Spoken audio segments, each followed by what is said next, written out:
A Wisconsin family purchased a home knowing there was a big steel door in their backyard. They thought nothing of it and figured it was some sort of shelter or drainage access. They paid no attention until they'd lived in the house for 10 years. One day their curiosity got the better of them and they decided to break the chains locking the heavy doors.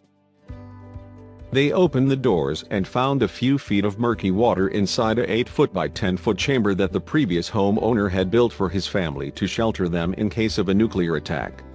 Peering down into the dark hole, they saw a few antique sealed military boxes floating in the muck below. Of course, their excitement grew as they had no idea what was inside these floating treasures. They looked a little closer and saw that the boxes were for explosives and ammunition. Immediately, they called the Bureau of Alcohol, Tobacco and Firearms, ATF. Agents rushed to the scene to investigate.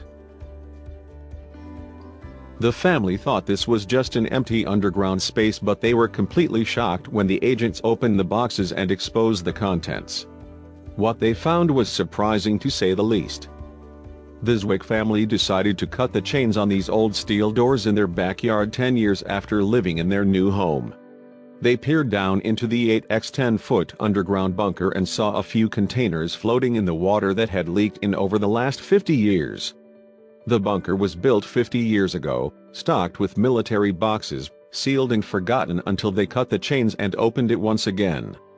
Gardenia Cambodia. Gardenia Cambodia Save is the leading Gardenia Cambodia distributor in the country and has helped over 100,000 successfully lose weight.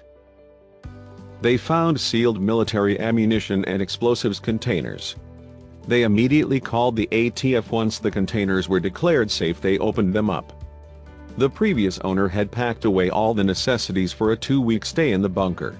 Everything was preserved perfectly from 50 years prior. They found toilet paper, candies, emergency supplies, raisins and local phone directories. The previous owner did an excellent job preserving the items he thought he would one day need. This would be like finding treasure in your backyard. I bet the excitement when they first saw floating containers was almost unbearable. Probably a little scary when they saw the containers marked with explosives and ammunition. What they found instead of explosives was a time capsule from the past, 50 years in the past in fact, and preserved perfectly. I'd imagine the telephone directory has grown in size considerably by now, but what a neat find.